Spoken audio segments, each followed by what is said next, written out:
Hi guys! Welcome to my vlog. Tanghali na po kaya kailangan na namin magligpit at mamaya naman po kami maglalabas ng paninda. Moto dun kaya kailangan namin din mamahinga.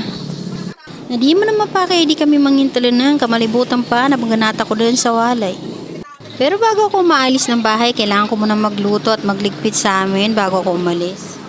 Ganito po kasi yung daily routine namin bilang mga tindera. Gigising kami na maaga para magluto. At aalis kami ng bahay na puyat at uuwi kami pagod.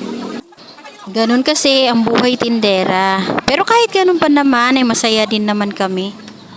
Lalo pat pagdating ng sahod.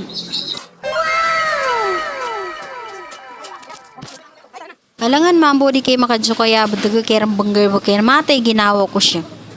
Kena mati gani ako babaguyagan niya banggar ba kaangkuan niya. No, no, no, no.